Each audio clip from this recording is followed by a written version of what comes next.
Hello everyone, welcome to Magnet Brains. मैं अभिनव सिंह राठौर आज आपके लिए लेकर आया हूं नया वीडियो। आज हम बात करने वाले हैं कॉन्स्टिट्यूशनल डिजाइन पे। जी हां, constitutional design and democratic rights हमारा टॉपिक है। आज इसका पार्ट 1 आपके सामने मैं लेकर आ रहा हूं, जिसमें हम बात करने जा रहे हैं कॉन्स्टिट्यूशनल डिजाइन के बारे में। कॉन्स्टिट्यूशनल डिजाइन क्या होता है, हम एक बात करने जा रहे हैं एक ऐसे पर्टिकुलर कंट्री के बारे में जिसका कॉन्स्टिट्यूशन बनाना अपने आप में बहुत ही डिफिकल्ट था, बट जब उन्होंने ये सब बना लिया तो it has come out as one of the best examples of constitution.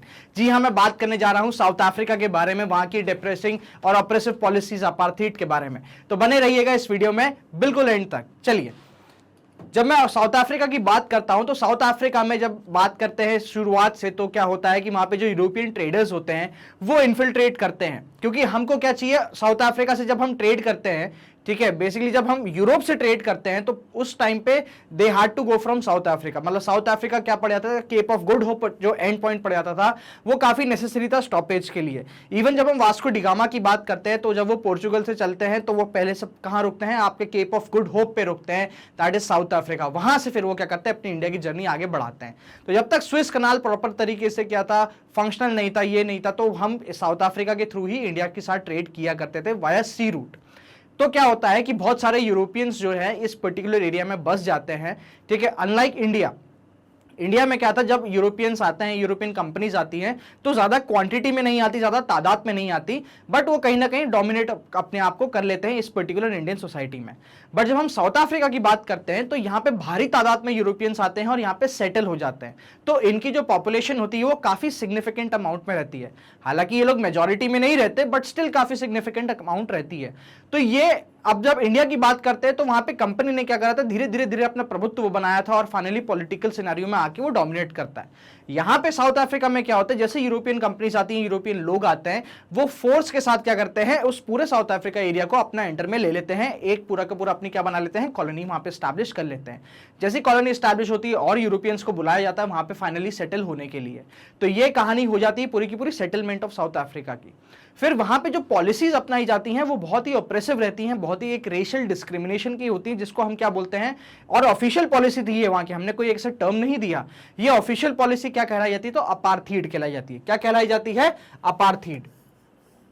तो जो अपार्थीड थी वो यूनिकली किस में अप्लाई करी गई थी, सिर्फ साउथ अफ्रीका में अप्लाई करी गई थी। ये पॉलिसी क्या थी, ये पॉलिसी थी रेशियल सेग्रीगेशन की और रेशियल सेपरेशन की, यानी कि जो अलग अलग रेसेस के लोग हैं उनको सेपरेट करा जाए और उनके बीच में कुछ प्रॉपर डिविजन्स बनाए जाए। फॉर एग्जाम्पल, व्हाइट्स हो गए, कलर्ड हो गए, ब्लैक्स हो गए, और भी अदर मल्टीरेशियल एक्टिविटीज मल्टीरेशियल लोग वहां पे हो गए। तो जो व्हाइट्स जो वहां पे जिन्होंने फोर्सफुली क्या करा था, साउथ अफ्रीका को अपनी कॉलोनी बनाया था आर्म्स के थ्रू और वॉर्स के थ्रू, उन्होंने क्या करा कि जो व्हाइट रेस है वो सुप्रीम रहेगी और इस रेस के नीचे क्या रहेंगे, बाकी की जो अदर रेशियल्स हैं वो रहेंगी। तो इसमें ब्लैक्स आते थे, मैक्सिकन्स आते थे, और भी अदर क्या रहते थे, इसमें इंडियंस भी आया करते थे। तो इनको क्या दिया गया, एक टैग दिया गया, क्या, कलर्ड पीपल। और फाइनली वहां के जो नेटिव लोग हुआ करते थे जो कि ब्लैक थे, ठीक है, उनको क्या बोला गया, ब्लैक्स बोला गया। तो इन्होंने क्या करा कि एक सेपरेशन की पॉलिसी अपनाई गई कि भाई ये क्या है, इंफीरियर है, तो इसलिए ये सेपरेट रहेंगे, हमारे साथ घुलेंगे मिलेंगे नहीं। तो क्या करते थे, इनकी बस सर्विस भी अलग रहती थी, इनके रहने के एरियाज भी अलग हुआ करते थे। किसी भी ब्लैक पर्सन को व्हाइट एरिया में आके काम करने की इजाजत नहीं थी अनटिल अनलेस उसके पास परमिट नहीं हो। तो ऐसी कई सारी जो पॉलिसी जो उनको सेपरेट कर रही है, उस पॉलिसी को क्या बोला गया, अपार्थीड बोला गया। चलिए, apartheid was the name of a system of racial discrimination unique to South Africa. The white Europeans imposed this system during the 17th and 18th century. Trading companies from Europe occupied South Africa with arms and force. Large number of whites had settled in South Africa and became the local rulers. This system of apartheid divided the people and labeled them on the basis of their skin color. किस basis पे, skin color के basis पे racial discrimination.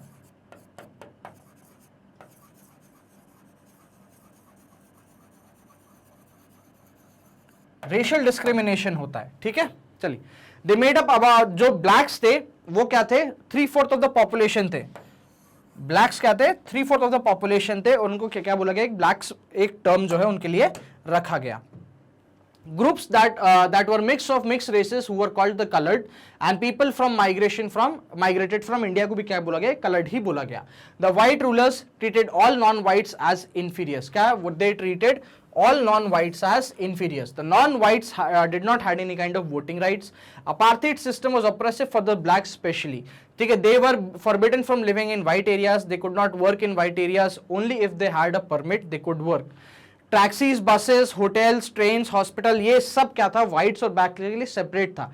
Black का person white hospital में नहीं जा सकता, उसको अलाउड नहीं था, और ऑफकोर्स ये बात है, व्हाइट अपने आप में क्योंकि सुपीरियर मानता है, वो कभी ब्लैक एरिया में जाता ही नहीं था। This was called the segregation, the racial segregation. Since 1950s the blacks, coloured and the Indian fought against this apartheid system. देखिए 1950s की बात करते हैं तो इस पर्टिकुलर टाइम पे ऑलमोस्ट एवरी कंट्री जो है, मेजर पावर जो है वो क्या हो चुकी थी, इंडिपेंडेंट हो चुकी थी, उसमें डेमोक्रेसी आ चुकी थी, उसमें एक बेसिक रिपब्लिकनेस एस्टैब्लिश हो गई थी।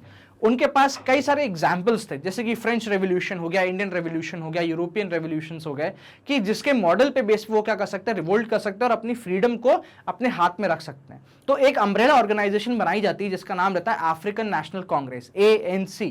अफ्रीकन नेशनल कांग्रेस के लीडर आते हैं अपने नेल्सन मंडेला, जिनको क्या होता है, इनको जेल भेज दिया जाता है उनकी उम्र भर के लिए, उम्र कैद के लिए। रॉबिन आइलैंड पर उनको क्या कर दिया जाता है, कैद कर लिया जाता है। तो इसी से क्या होता है, वही नेल्सन मंडेला जो थे वो एक नॉन वायलेंट तरीका आपके सामने प्रेजेंट करते हैं कि भाई हम नॉन वायलेंट तरीके से क्या करेंगे, हमारी फ्रीडम को लेंगे। और फिर क्या होती है, धीरे धीरे करके जो ये इनके रिवोल्ट्स एंड रेवोल्यूशंस है ये काफी हाइट तक पहुंचते हैं, और अल्टीमेटली 1994 में क्या होता है, इनको अपनी फ्रीडम मिल जाती है। The African National Congress was the umbrella organization that led the struggle. Many sensitive whites also joined the ANC to oppose the apartheid struggle. Several countries denounced the apartheid as unjust and racist. ठीक है, चलिए towards new constitution की बात करते हैं। अब इन्होंने कैसे नया कॉन्स्टिट्यूशन बनाया। अब देखो सिंपल सी बात है भाई, नया कॉन्स्टिट्यूशन देखो इनकी क्या हो जाएगी, अल्टीमेटली ये लोग बहुत ज्यादा प्रोटेस्ट करेंगे, और जो वहां की लोकल गवर्नमेंट है उसको ये समझ में आ जाएगा कि अब हम इसको ज्यादा कंट्रोल नहीं कर सकते, अब हम अपार्थाइड सिस्टम को ज्यादा आगे नहीं चला सकते। तो ये क्या करते हैं, ये धीरे धीरे अपनी पॉलिसीज जो है वो चेंज करने लग जाते हैं। कैसे चेंज करते हैं, जैसे first of all Nelson Mandela को फ्री कर देते हैं, ठीक है। फिर जो इन्होंने पॉलिटिकल पार्टी से बैन लगाया था उसको हटा देते हैं, जो मीडिया पे कंट्रोल रहता है उसको भी थोड़ा बहुत इंडिपेंडेंट कर देते हैं। तो ऐसे करके धीरे धीरे फ्रीडम दी जाती है, बट अल्टीमेटली इस फ्रीडम को क्या करते हैं वो लोग कन्वर्ट कर लेते हैं एक पावर में, एक एनर्जी में, और जोर लगा देते हैं अपने रिवोल्ट पे, और अल्टीमेटली 1994 में इन लोगों को फ्रीडम मिल जाती है। As struggle increased, the government realized that they could not no longer keep the blacks under their rule through repression. White regime changed its policy. Discriminatory laws were repealed. Ban on political parties and restrictions on the media were lifted. Nelson Mandela walked out of jail as a free man. Finally, on 26th April 1994, a new national flag of Republic South Africa was unfurled. इसको बोला जाता है rainbow nation. क्या बोला जाता है, rainbow nation. ठीक है, रेनबो नेशन इसलिए बोला जाता है क्योंकि इस पर्टिकुलर कंट्री में क्या है कि बहुत सारे रेसेस या मल्टी रेशियल जो आप डाइवर्सिटी कह सकते हो, उन सबको इन्होंने अकोमोडेट करा है, बहुत एक्सटेंसिव राइट्स दिए हैं अपने सिटीजन को। इसलिए साउथ अफ्रीका को क्या बोल सकते हैं हम, एक रेनबो नेशन बोल सकते हैं। The apartheid government came to an end, paving the way for a formation of multiracial government. अब देखो समझो दिक्कत कहां आएगी। एक ऐसा ग्रुप ऑफ पीपल है जिसने बहुत ही ज्यादा ऑपरेशन करा है एक दूसरे ग्रुप का, मतलब बहुत ही ज्यादा उस पर यात्राएं दी हैं, प्रताड़नाएं दी हैं, उनको सेग्रेट करने की कोशिश करी है, बहुत ही डिमीनिंग रखा है और बहुत ही ज्यादा डोमिनेट करा है। अब एक ऐसी पर्सन या एक ऐसा ग्रुप जो कि अपने आप को सुपीरियर मांगता था, और एक ऐसा ग्रुप जो कि अपने आप में इकोनॉमिकली वीक था, पॉलिटिकली वीक था, अब ये दोनों ग्रुप्स क्या हो गए, एक बराबर प्लेटफॉर्म पे आ गए। अब इन दोनों ग्रुप्स को क्या करना है, आपस में मिलके एक बात करनी है। तो अब देखो यहां पे समझो, अगर आप हो और मैं हूं, मैं आप पे बहुत ज्यादा ऑपरेशन कर रहा हूं, और अगर एकदम से मैं आपको इक्वल पावर दे दूं तो आप क्या करोगे कि भाई जो इन्होंने किया है मेरे साथ उसका बदला तो मैं जरूर निकालूंगा, ठीक है। तो ये बदले की भावना भी थी कहीं ना कहीं ब्लैक्स की तरफ से कि भाई हम बदला लें, उन्होंने जो हमारी प्रॉपर्टी छीनी है उनको लें, भाई जो इकोनॉमिक रिसोर्सेज है उन पे इक्वालिटी स्टैब्लिश करें या इकोनॉमिक इक्वालिटी की बात करें। तो बहुत सारी चीजें थी जो कि सबके मन में आ रही थी, बट अल्टीमेटली जो अफ्रीकन नेशनल कांग्रेस थी उसके लीडर्स ने क्या कहा कि नहीं, हमको ये चीज भुलानी है, हमको सबको साथ में बैठना है और एक अल्टीमेट डिसीजन पे आना है जो कि सबको जो है, जो जस्टिस है, तो जस्टिस के प्रोसेस में किसी को भी हमको सबको इंक्लूड करना है, किसी को भी हमको छोड़ना नहीं है। तो ये अपील जाती है अफ्रीकन नेशनल कांग्रेस के लीडर्स के द्वारा, जो कि वहां के लोग वेलकम करते हैं इस चीज का, और व्हाइट्स ने जो भी ऑपरेशन किए थे उसको भूलते हैं और एक कोशिश करते हैं एक नया कॉन्स्टिट्यूशन बनाने की, एक नया लिखित डॉक्यूमेंट बनाने की।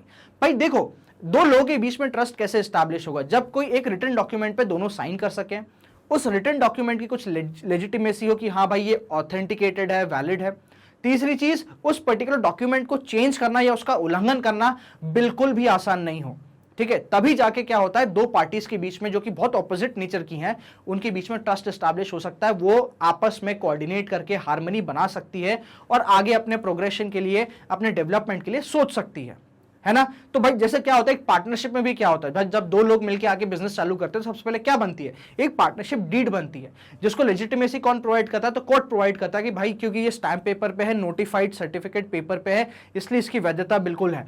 दूसरी चीज, उसमें टर्म्स एंड कंडीशंस ऐसे रखे जाते हैं कि एक पर्टिकुलर पार्टनर अगर छोड़ता है तो उसको काफी नुकसान होगा, या आप कह लीजिए कि ऐसी कंडीशंस बनाई जाती है कि हर कोई आसानी से उसको छोड़ नहीं सके, राइट, या उस कॉन्ट्रैक्ट का ब्रीच नहीं कर सके। ठीक है, तो सिमिलरली एक ऐसा रिटन डॉक्यूमेंट जिसमें सारे लॉज बने हुए हैं, ये बोला गया है कि गवर्नमेंट क्या कर सकती है, क्या नहीं कर सकती, सिविल राइट्स दिए गए हैं, सिटीजन्स को राइट्स दिए गए हैं कि अलग अलग चीज़ों की गवर्नमेंट आपकी राइट्स नहीं ले सकती। तो ये सब जो बेसिक रूल्स एंड रेगुलेशंस हैं जो कि हर एक को मानना पड़ेगा, उसके ही हिसाब से चीज़ें चलेंगी।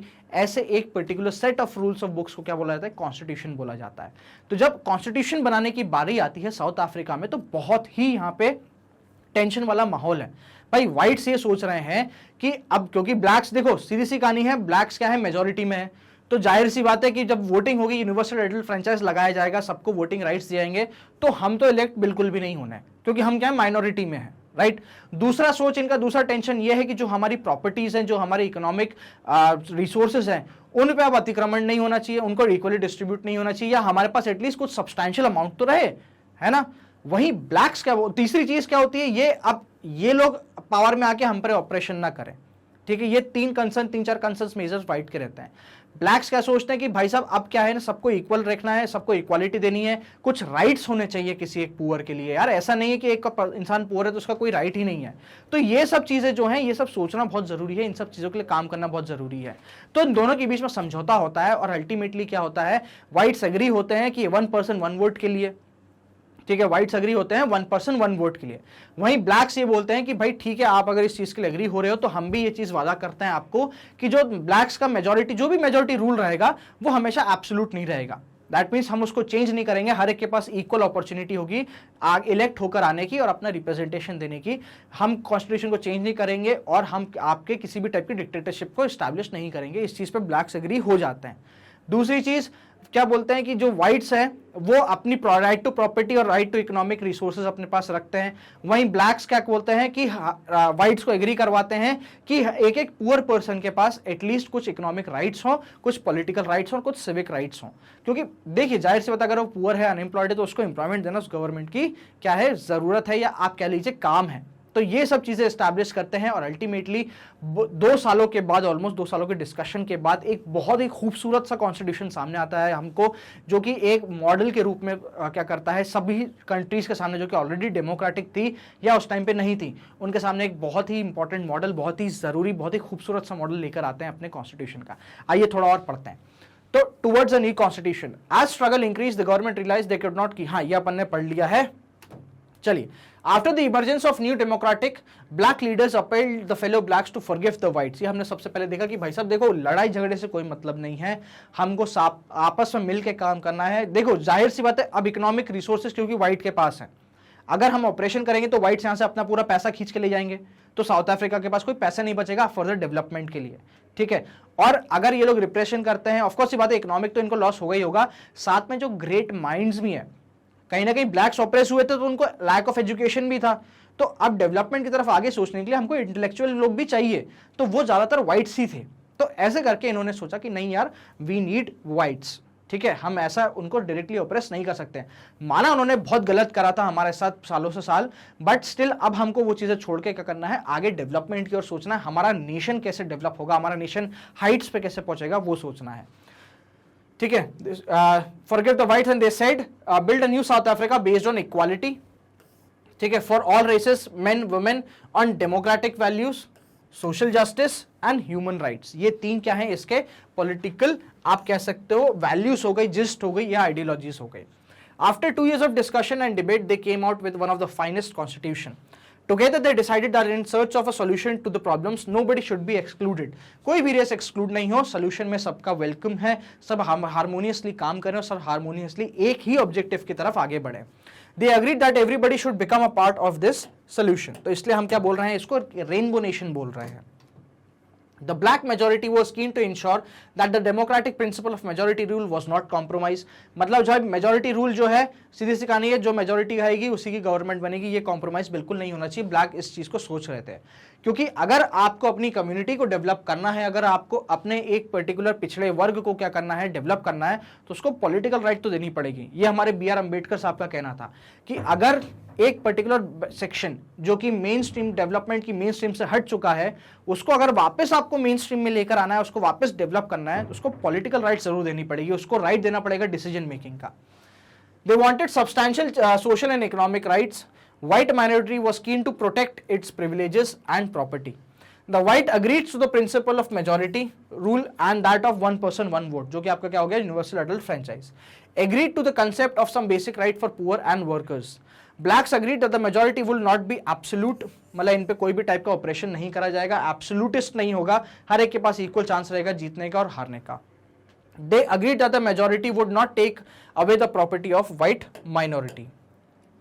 The only way to bind such and maintain trust in such a situation is to write down some rules of the game that everyone would abide by. These rules lay down how the ruler are to be chosen in future. ये क्या करेंगे, rules क्या करेंगे कि future में rulers कैसे choose करे जाएंगे ये बताएगा, ठीक है। Determine what the elected government are empowered to do and what they can not do. तो जो कैन नॉट डू वाला पार्ट है ना, उसको क्या बोलते हैं, राइट्स ऑफ द सिटीजन। जैसे कि आपके यहाँ पे हमारे इंडियन कॉन्स्टिट्यूशन में हमको दिए गए क्या, fundamental rights.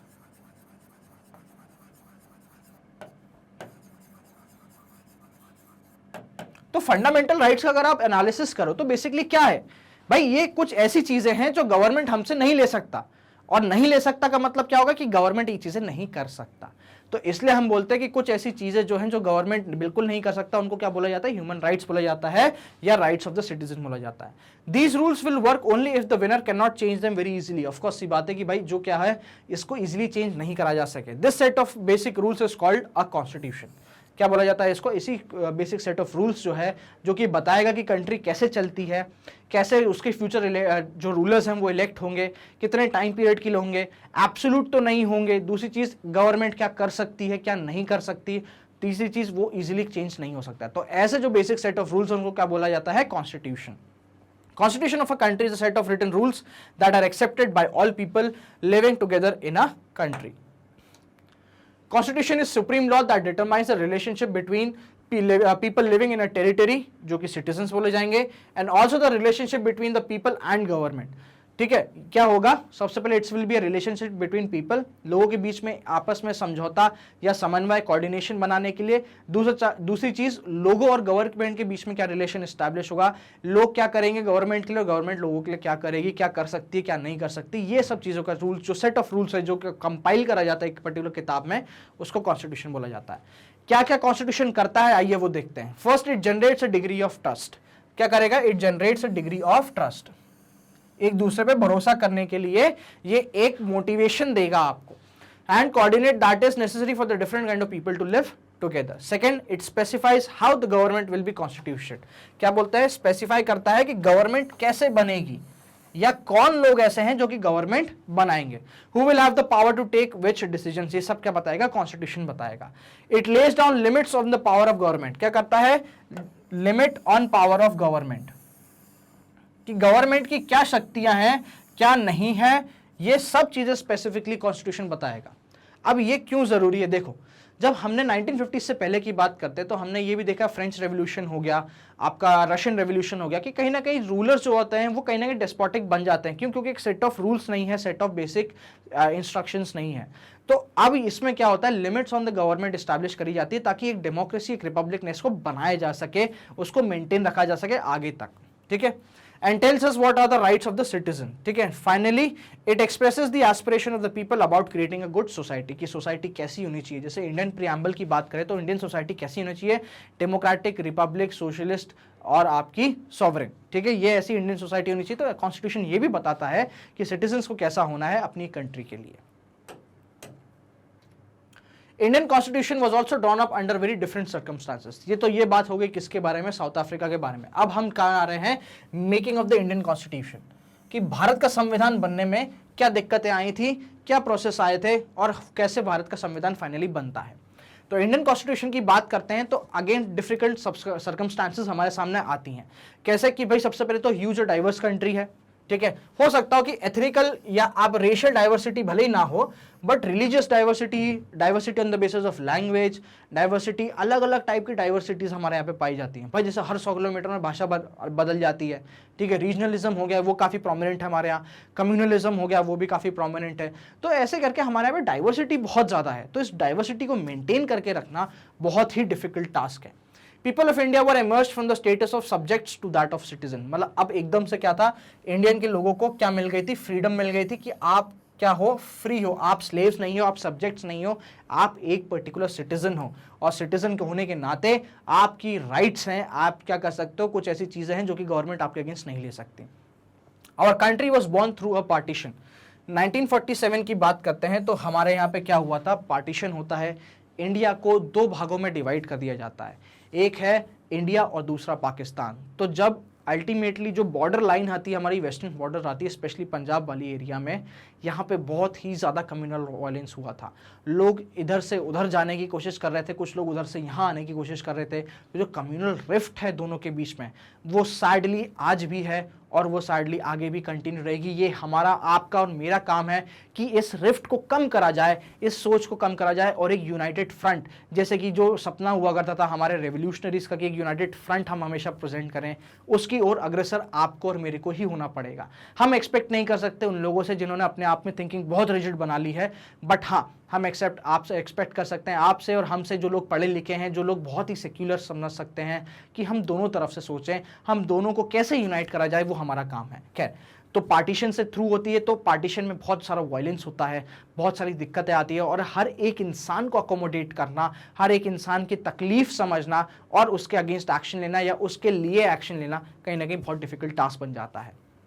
The British had left it to the rulers of the princely state to decide। तीसरी सबसे बड़ी चीज भाई साहब, इन्होंने क्या गेम खेल दिया ब्रिटिशर्स ने, कि 3 हिस्से करें, बेसिकली 3 हिस्से करें। एक करा क्या, आपका पाकिस्तान, एक करा इंडिया, और तीसरा आ जाता है प्रिंसली स्टेट। अब ये प्रिंसली स्टेट को क्या बोलते हैं कि आपके पास फ्रीडम है, आपके पास 3 चॉइसेस है। पहला, आप मिल जाओ किसमें, पाकिस्तान में, फेडरेशन ऑफ पाकिस्तान में मिल जाओ, ठीक है। दूसरा चॉइस, आप मिल जाओ इंडिया में, ठीक है, फेडरेशन ऑफ इंडिया में मिल जाओ। तीसरा चॉइस, आप इंडिपेंडेंट हो जाओ। आप क्या हो जाओ, इंडिपेंडेंट हो जाओ। कोई जरूरत नहीं इन दोनों में मिलने की, आप अपने इंडिपेंडेंट रहो, आप अपनी इंडिपेंडेंट इकोनॉमी चलाओ, आप अपनी इंडिपेंडेंट क्या रखो, आर्मी रखो, आप अपनी इंडिपेंडेंट पॉलिटी चलाओ, सब चलाओ, इंडिपेंडेंट रहो। तो ये प्रिंसली स्टेट्स को कन्विंस करके इंडिया में लाने का टास्क किसने लिया अपने हाथ में, सरदार वल्लभ भाई पटेल ने, ठीक है। इसलिए उनकी स्टैच्यू ऑफ यूनिटी बनाई गई है। जब इंडिया की जब बात आई थी 1947 के टाइम पे, तो 400 से भी ज्यादा क्या थे, प्रिंसली स्टेट थे। 400 से भी ज्यादा प्रिंसली स्टेट को क्या करा गया, इंटीग्रेट करा गया इंडिया में, ठीक है। कैरेट एंड स्टिक की पॉलिसी अपनाई थी इन्होंने और इंटीग्रेटेड करा गया था इंडिया में। तो ये एक बहुत बड़ा टास्क था उस टाइम पे राजाओं को कन्विंस करने का कि आप क्यों इंडिया में आए या आप क्यों इंस्ट्रूमेंट ऑफ एक्सेशन साइन करें। किसी ने तो खुशी खुशी करा because they were feeling United, they had a feeling of nationalism towards India. कुछ लोगों को मजबूरन करना पड़ा, कुछ लोगों को फोर्सफुली करना पड़ा। जामनगर हो गया, अपना हैदराबाद हो गया, इन लोगों को फोर्सफुली करना पड़ा। कैरेट, किसी को कैरेट दिया, मतलब गाजर दी गई, भाई प्यार से मान जाए तो मान जाए, नहीं तो स्टिक तो है ही अपने पास। तो ये पॉलिसी अपनाई थी किसने, हमारे सरदार वल्लभ भाई पटेल ने, जो कि उस टाइम पे डेप्यूटी प्राइम मिनिस्टर थे। चलिए, merger of this princely state was a difficult and uncertain task. क्योंकि देखो अनसर्टेन क्यों था, क्योंकि पाकिस्तान भी यहां से ट्राई कर रहा था, ठीक है। राजस्थान की जब हम बात करते हैं तो 3 बड़ी रियासतें हैं, जयपुर, जैसलमेर और बीकानेर। उस टाइम पे ये 3 बहुत बड़ी रियासतें हुआ करती थी। जैसलमेर और बीकानेर की बात करते हैं तो they are directly in contact with आपका पाकिस्तान, ठीक है। तो वहां से मोहम्मद अली जिन्ना जो थे वो इनको इन्फ्लुएंस कर रहे थे कि आप क्या करें, इंडिया पाकिस्तान में आके मिल जाएं, ठीक है। भाई जयपुर स्टेट तो वॉज वेरी क्लियर कि भाई हमको काम मिलना है, हमको इंडिया में आना है। जैसलमेर स्टेट और बीकानेर स्टेट थोड़ा डामाडोल की स्थिति में थे। अल्टीमेटली जैसलमेर स्टेट को भी क्या कर दिया, मना लिया जाता है। बीकानेर स्टेट की जब बात आती है तो कहीं ना कहीं बीकानेर स्टेट इंक्लाइन था किसकी तरफ, मोहम्मद अली जिन्ना की तरफ। क्यों, क्योंकि मोहम्मद अली जिन्ना उनको इंसेंटिव्स दे रहे थे। अल्टीमेटली बात वो पड़ जाती है कि भाई हैदराबाद से हैदराबाद ट्रेन बनेगी, इटली लाइन बनेगी, और जो भी बीकानेर से निकलेगी ट्रेन उसका टैक्स मैं लूंगा, तो यहाँ पे बात बिगड़ जाती है। दूसरी चीज, जो हमारे सरदार वल्लभ भाई पटेल थे वो बीकानेर महाराजा के गॉडफादर भी थे, उनके क्या थे, गॉडफादर भी थे। तो अल्टीमेटली उन्होंने कन्विंस करा महाराजा साहब को कि नहीं यार, you are doing the wrong thing, ठीक है, आपको कहा ना इंडिया में आना। और अल्टीमेटली बीकानेर महाराजा मान जाते हैं और इंडिया इंस्ट्रूमेंट ऑफ एक्सेशन पे साइन कर देते हैं। जम्मू कश्मीर था ऐसी, जम्मू कश्मीर पे भी पंडित जवाहरलाल नेहरू ने काफी अच्छा काम करा और उनको इंस्ट्रूमेंट ऑफ एक्सेशन साइन कराया। देखो उस टाइम की सिचुएशन के हिसाब से उन्होंने बहुत बढ़िया काम करा, ठीक है। मैं किसी के खिलाफ नहीं जा रहा, मैं किसी को डिमीन नहीं कर रहा कोई पॉलिटिकल आइडियोलॉजी पर, उस टाइम की सिचुएशन देखी जाए उस हिसाब से उन्होंने बहुत बढ़िया काम करा। कोई सारे जो पॉलिटिकल लीडर्स हैं हमारे, सब इंडिया के लिए ही काम कर रहे हैं, सब इंडिया की अच्छाई के लिए कर रहे हैं। तो हम एक दूसरे को ब्लेम करें ऐसा कोई मतलब नहीं है, सिचुएशन के हिसाब से काम होता है और जो सिचुएशन जैसी रहती है उस हिसाब से ही आप क्या करते हैं, सही डिसीजन लेते हैं। खैर इस चीज पर आगे नहीं बढ़ते, ज्यादा कोई मतलब नहीं है। बीच में पड़ा था हमारे हैदराबाद रियासत। हैदराबाद रियासत को टेक ओवर करने के लिए हैदराबाद के वो निज़ाम जो थे वो मानने को तैयार नहीं थे। भाई निज़ाम इतने स्ट्रांग थे कि उनके पास खुद की करेंसी थी। क्या थी? उनके पास खुद की करेंसी थी, उसमें खुद के वो फोटो लगाया करते थे, खुद की रेगुलेटेड इकोनॉमी चलती थी। तो इकोनॉमिकली हैदराबाद जो था वो काफ़ी स्ट्रांग था। बट जब हम फोर्स की बात करते तो उस टाइम पे हैदराबाद के लोग क्या चाहते थे कि हम इंडिया में मिले, निज़ाम नहीं चाहते थे कि हम इंडिया में मिले, बट हैदराबाद के लोग चाहते थे। तो अल्टीमेटली एक मिलिट्री ऑपरेशन करा जाता है जिसमें हैदराबाद को हम क्या कर लेते हैं, एक्सेस कर लेते हैं। चलिए खैर, the merger of this princess state was a difficult and uncertain task. When the constitution was being written, the future of the country did not look so secure as it does today. हम क्या करेंगे? हमारे पास पैसा नहीं है, हमारे पास infrastructure नहीं है, हमारे पास पावर नहीं है, इलेक्ट्रिसिटी नहीं है, इंडस्ट्रीज नहीं है। हम क्या करेंगे? हम हमारा कॉन्स्टिट्यूशन तो बना रहे हैं, हम फ्रीडम तो ले रहे हैं, पर क्या हमारा फ्यूचर सर्टेन है? ये भी एक बहुत बड़ा क्वेश्चन था, बहुत बड़ा क्वेश्चन मार्क था उस टाइम के पर्टिकुलर जो हमारी इंटरिम गवर्नमेंट बनी थी और जो कॉन्स्टिट्यूशन असेंबली बनी थी उसके सामने। चलिए, the path towards the constitution. माना कि हमारे सामने बहुत सारी डिफिकल्टीज थी, ठीक है, साउथ अफ्रीका के सामने भी बहुत सारी डिफिकल्टीज थी, बट हमको एक चीज में ईज थी कि हमारा डेमोक्रेटिक इंडिया कैसा दिखना चाहिए, ये हमको बहुत क्लियर था, ठीक है। साउथ अफ्रीका का डेमोक्रेटिक साउथ अफ्रीका कैसा दिखना चाहिए उनको इतना क्लियर नहीं था कंपेरेटिव टू अस, ठीक है। क्या था? हमारा डेमोक्रेटिक इंडिया जो था वो काफी क्लियर था। क्यों? क्योंकि हमने उस हिसाब से हमारे इंडियन फ्रीडम स्ट्रगल जो है वो करा था।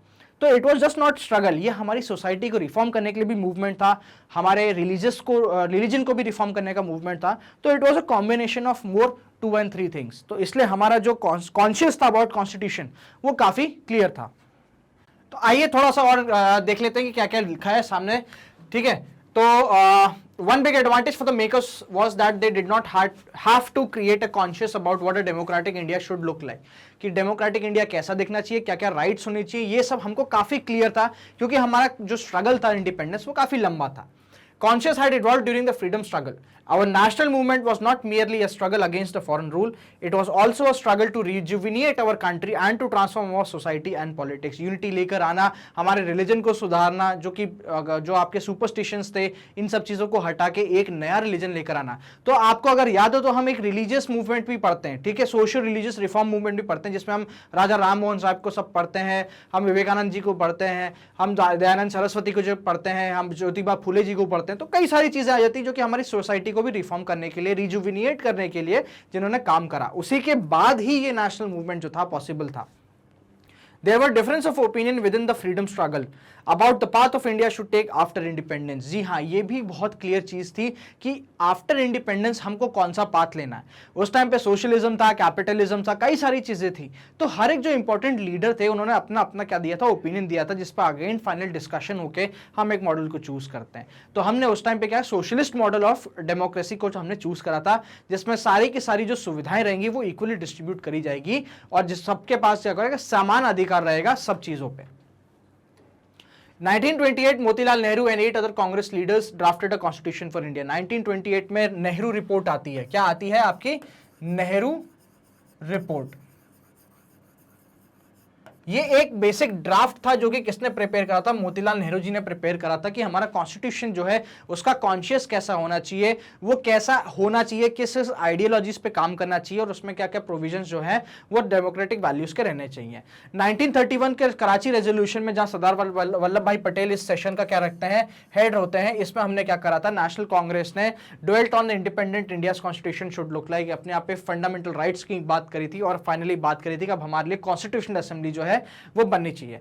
तो Indian constitution adopted many institutional details and procedures from the colonial laws like the Government of India Act 1935। तो किसी एक पर्टिकुलर चीज से हमने स्क्रैच से नहीं बनाया, हमने क्या करा है, अलग अलग कॉन्स्टिट्यूशंस को लिया है कंट्रीज के, उसको स्टडी करी है, उनसे हमने कुछ प्रोविजंस उठाए और उनको इंडियन सोसाइटी के हिसाब से, इंडियन कंडीशंस के हिसाब से ऑल्टर करके हमने क्या करा है, उस चीज को इंप्लाई करा है। तो हमारा कॉन्स्टिट्यूशन उधार का थैला बिल्कुल नहीं है। हाँ, हमने कुछ प्रोविजंस जो है ऑफकोर्स हमने क्या करे हैं, बोरो करे, बट उनको इंडियनाइज्ड वे में क्या करा है, इसको अप्लाई करा है। चलिए, कॉन्स्टिट्यूशन कैसे बनता है, क्या क्या उसमें चीजें आती, थोड़ा इस ब्रीफ में देख लेते हैं। ठीक है, चलिए, December 9, 1946 को फाइनली पहली मीटिंग होती है कॉन्स्टिट्यूएंट असेंबली की। ठीक है, कैबिनेट मिशन प्लान 46 में क्या होता है, वे कॉन्स्टिट्यूएंट असेंबली बनाने की बात होती है, और December 9, 1946 को क्या होता है, सबसे पहली असेंबली होती है, सबसे पहली मीटिंग होती है, जिसमें 211 लोग अटेंड करते हैं।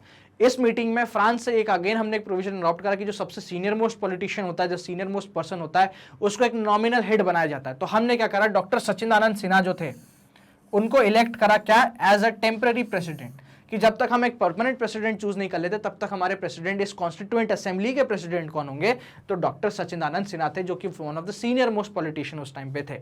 लेटर डॉक्टर राजेंद्र प्रसाद को क्या करते हैं, ये लोग परमानेंट क्या करते हैं, प्रेसिडेंट इलेक्ट कर लेते हैं कॉन्स्टिट्यूएंट असेंबली का। नेक्स्ट बात करते हैं 13 दिसंबर 1946 को क्या होता है, जवाहरलाल नेहरू जी ऑब्जेक्टिव रेजोल्यूशन देते हैं। क्या देते हैं, ऑब्जेक्टिव रेजोल्यूशन। ये एक बेसिकली प्रतिरूप था कि हमको किस किस आइडियोलॉजीज पे काम करना है, हमको कैसी वैल्यूज इनपुट करनी है, और हम क्या चाहते हैं कि हमारी इंडियन सोसाइटीज कैसी हो। तो इस ऑब्जेक्टिव रेजोल्यूशन से हमारा प्रियम्बल जो है वो काफी इन्फ्लुएंस्ड है। आप कह सकते हो कि इस ऑब्जेक्टिव रेजोल्यूशन का एक आप चेंज्ड वर्जन आप हमारे प्रियम्बल में देख सकते हो। तो इट वाज यूनानिमसली अडॉप्टेड, मतलब इसको किसके खिलाफ किसी ने भी नेगेटिव वोट नहीं करा, इसको यूनानिमसली अडॉप्ट करा। कब, जनवरी 22, 1947 को। दिसंबर में आता है और जनवरी में अडॉप्ट होता है। It influence the eventual shaping of our constitution. 1948 फरवरी सबसे पहला ड्राफ्ट पब्लिश करा जाता है, किसके, आपकी ड्राफ्टिंग कमेटी द्वारा, जिसके चेयरपर्सन कौन थे, डॉक्टर बी आर अम्बेडकर थे। तो इस पे 8 मंथ्स पे डिस्कशन होता है और फाइनली कुछ अमेंडमेंट्स प्रपोज करे जाते हैं, कुछ चेंजेस प्रपोज करे जाते हैं। अक्टूबर 1948 में सेकेंड ड्राफ्ट आता है, उसको भी पढ़ा जाता है, और फाइनली 4 नवंबर 1948 को क्या होता है, फाइनल ड्राफ्ट प्रेजेंट करा जाता है कि भाई अब ये फाइनल ड्राफ्ट है, अब इसके हर एक पर्टिकुलर प्रोविजंस पे हम क्या करेंगे, डिस्कशन करेंगे, बात करेंगे, वोटिंग कंडक्ट करेंगे, और फाइनली हमारे कॉन्स्टिट्यूशन बना लेंगे। तो जनरल डिस्कशन हुआ इस फाइनल ड्राफ्ट पे 5 दिन का, उसके बाद डिटेल डिस्कशन की बारी आ जाती है। तो 15 नवंबर 1948 को सेकेंड रीडिंग होती है, क्लॉज बाय क्लॉज रीडिंग होती है, एंडेड अक्टूबर 17, 1949। 15 नवंबर 1948 को चालू होता है और 17 अक्टूबर 1949 तक ये discussion, clause by clause discussion चलता है। फाइनली नवंबर 1949 को थर्ड रीडिंग होती है, जो कि फाइनल होती है, और 26 नवंबर 1949 को हम क्या करते हैं, हम कॉन्स्टिट्यूशन को पास कर देते हैं, जो कि 284 आउट ऑफ 299 अटेंड करते हैं। तो ये थी जर्नी हमारे कॉन्स्टिट्यूशन के बनने की। कुछ एक्स्ट्रा वर्क्स भी आ जाते हैं, कुछ अदर फंक्शंस भी आ जाते हैं, जैसे कि इंडिया की कॉमनवेल्थ मेंबरशिप कब लेता है, तो मई 1949 में कॉमनवेल्थ मेंबरशिप ले लेता है। हमारा नेशनल फ्लैग कब अडॉप्ट होता है, तो 22 जुलाई 1947 को होता है। 24 जनवरी 1950 को क्या क्या होता है, तो हमारा नेशनल एंथम, नेशनल सॉन्ग क्या करते हैं, बना लेते हैं, फाइनली अडॉप्ट कर लेते हैं, और डॉक्टर राजेंद्र प्रसाद को पहला प्रेसिडेंट हम नियुक्त कर देते हैं भारत का। तो ये था about constitution. Making of the constitution हमने कंपेयर करा, किसके बारे में, अपार्थाइड सिस्टम को लिया हमने, साउथ अफ्रीका की कंडीशंस ली, और साउथ अफ्रीका की कंडीशंस को इंडिया की कंडीशंस के साथ हमने क्या करा, मैच करा। ठीक है, तो ये था पूरा का पूरा आपका पार्ट 1 अबाउट कॉन्स्टिट्यूशनल लॉस। आप मैग्नेट ब्रेन्स जो है आपको पूरी पूरी वीडियोस, क्वालिटी एजुकेशन प्रोवाइड करता है फ्रॉम किंडरगार्टन टू क्लास 12। जी हाँ, हमारे मैग्नेट ब्रेन्स से पूरी की पूरी फ्री एजुकेशन है, आपसे किसी भी टाइप का कूपन कोड नहीं लिया जा सकता, यार लिया ही, बेसिकली टोटल फ्री एजुकेशन ही आपको दी जाती है, कोई भी कूपन कोड नहीं है। आप मैग्नेट ब्रेन्स की वीडियोस कहाँ देख सकते हो, तो आप ऑफकोर्स यूट्यूब चैनल पे आ सकते हैं हमारे ऑफिशियल, साथ साथ हमारे वेबसाइट पे जा सकते हैं magnetbrains.com, और हमारा एप्लीकेशन भी। वेबसाइट ऐप पे 2-3 वीडियो देखने के बाद आपसे कोई भी टाइप का कूपन कोड, कोई भी टाइप का सब्सक्रिप्शन या कोई भी टाइप का अमाउंट बिल्कुल नहीं मांगा जाता, total and total free education है। हमारे वीडियोस के रेगुलर अपडेट्स के लिए बने रहिए हमारे यूट्यूब चैनल पे, इस वीडियो को लाइक करें, चैनल को सब्सक्राइब करें, और बेल आइकन दबाना जरूर भूलें। साथ साथ बने रहिए हमारे सोशल मीडिया अकाउंट्स पे, इंस्टाग्राम, टेलीग्राम, आपका Facebook, Twitter etcetera. So thank you so much for watching this video.